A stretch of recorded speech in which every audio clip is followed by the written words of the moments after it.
Before we open questions to the audience, I would like Paul and Christina to think about and maybe share their thoughts on the following question. There are short-term needs and long-range planning. The one thing that I've heard the First Lady and the Minister of Education emphasize is short-term plans. From my point of view, there's the short-term plans, but there is the immediate action that needs to happen right now, today, to get the students, the children, back in the educational system. And I know, Paul, that you had experience with getting things back to quote unquote normal back in your school system. Could you describe some of the things, some of the thoughts that went through your mind in trying to get the children back into the system, the materials, the teachers, etc.? Well, what we did was, first of all, we were agnostic as to who opened schools. So what we in fact did was move to open schools ourselves, but also to invite people to present their school certifications. Obviously, we have a charter program. The majority of the schools in New Orleans are charters.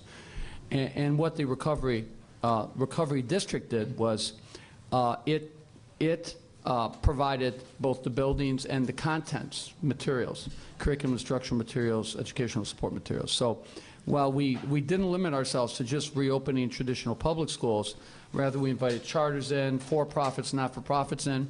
But what we did was we took the responsibility through the Recovery School District, and of course, much smaller scale, to in effect help facilitate the building needs, and at the same time to provide the startup materials, the content, so to speak, so that schools, as long as schools were willing and providers were willing to provide to open schools, we would provide those critical services. What we also did was we dramatically expanded. Many of the teachers had actually left the city, along with a large number of the students.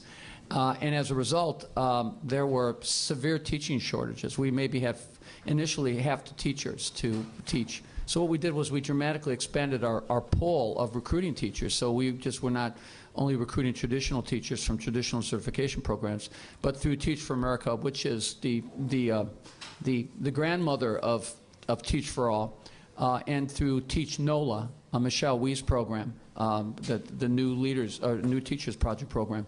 We actually dramatically expanded the pool of qualified teachers, and we actually produced more teachers than we need. And that continues to be, believe it or not, a problem in New Orleans. We have about 10 applicants for every teaching position. So those are some things that we did immediately to get to meet the needs of the children who had returned to the city and were in the process of returning to the city. And Christina, you mentioned that you were coordinating the efforts of how many donors? 15 donor agencies. In coordinating the funds, the $700 million, if you were going to say that there was one thing that is the highest priority in getting things done to get things back to in action, what would you say that first priority was? Yeah, I would say that, well, we can talk about the education sector, for example. I think it's extreme, and this about speed and quality. A strategic framework needs to be in place as soon as possible. I can't emphasize that enough. Because if you do have a roadmap of where you want to go, everybody can stand behind it, and you know what piece of cake where you can, so to say, fit in. So to put in a strategic framework and to make it operational, and then engage with the government to promote better policies, because that will be sustainable in the long run. So a strategic framework that everybody knows and could stand behind from a donor coordination perspective is extremely important. Yes, thank you very much. And Monsieur le Ministre Jean-Pierre, you mentioned the many challenges facing IT right now within their educational system. You did mention education materials, curriculum, professional development, and the physical structures themselves of the schools. You also mentioned the psychosocial needs of the children. Not the least of which there's also they're dealing with hunger. They need hot meals every day. if there's something that was to be done immediately today by your friends, donor agencies,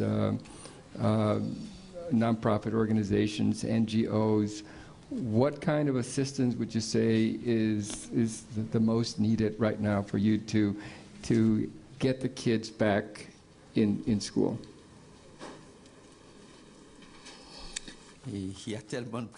Well, there's so many priorities that it's very difficult to actually underscore the priority. There's so many priorities, but the priority, I would say, is to get their children back in school right now in the Department of the various areas, especially with regards to those things that were directly hit by the earthquake. We're talking about the short term. That is a priority to get the children back in school. But there are a host of different small priorities. In other words, there is physical infrastructure, mobile schools, so as to also mobilize the teachers, as it was done in post-Katrina New Orleans, and the preschool needs on the level of the children, because the parents can no longer take that on. So we also have to get these children in school and look at the psychosocial needs, the school meals, the canteens. In terms of materials, we also have those priorities, but I'm particularly speaking about the primary and secondary schools.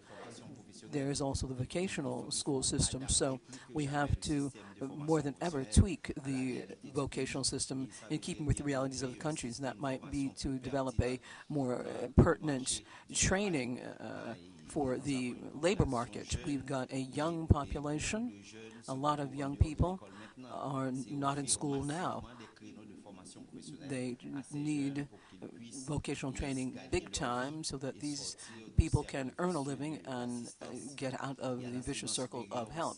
There is higher education as well that has to be looked at. Now, if we want to build an elite, if we're talking about shortcomings in the educational system, well, in the basic system, for the university, we have to reconstruct it so as to mitigate some of these shortcomings. But as I was saying, by and large, there is the management system. We're going to have to take a new look at the management system in the ministry, a re-engineering, so that the ministry can regulate the educational system 100%, because 15 to 20% is taken on by the state, but the mandate to rehabilitate the entire system has to be looked at. So it's just to tell you that there are a host of different challenges. The challenge is hard to say, but right now the priority is to get the children back in school and see in the short and medium term how we're going to mitigate some of these difficulties. Yep. Thank you very much for your comments. I was just going to make one. Oops, excuse me. I listen like talking to myself here. I was just going to make one comment. When we reopened schools, it's not so much that we identified the school and then gave them the building. Rather, we went out and we tried to reopen as many buildings physically as we possibly can. And obviously there were shortages, so we did the trailer campuses, so to speak, or the modular campuses. And then the schools that did reopen, that were able to reopen, and obviously schools that we needed to be open, then gravitated toward those buildings. So immediately what we said is, how many schools do we need? How many facilities do we need to open? Clearly, you know, you can't compare New Orleans with Haiti in terms of the needs of the buildings or whatever. It's like night and day, but nevertheless the principle was still the same. You identified where the population, most of the population was, and you opened facilities accordingly, and then you secured the contents and made those contents available. And then while you went out there and you tried to open schools yourself, the vast majority of the schools that did open were not schools that we opened, but rather charter schools and school providers that came open and actually asked for a certification so that they could run the schools. So, you know, if you build it, they will come. I mean, that was essentially, if you build it and equip it and supply it, then you allow kind of the, you know, the economic forces, because, you know, in many respects, or in a country like Haiti, these private schools are in many ways economic investments. You know, individuals open private schools for economic reasons, and so people would gravitate towards the buildings and towards the material supports that would be available. So that's what we did: open buildings first, make the contents available, and then out there and then we took the step of trying to open schools ourselves while at the same time inviting school providers to come in who had the qualifications to open their schools. The concept could still apply on obviously a broader scale, I think, in Haiti. Yep. We're ready to go to questions from the audience, but before we do, could we give the panel another round of applause? Thank you.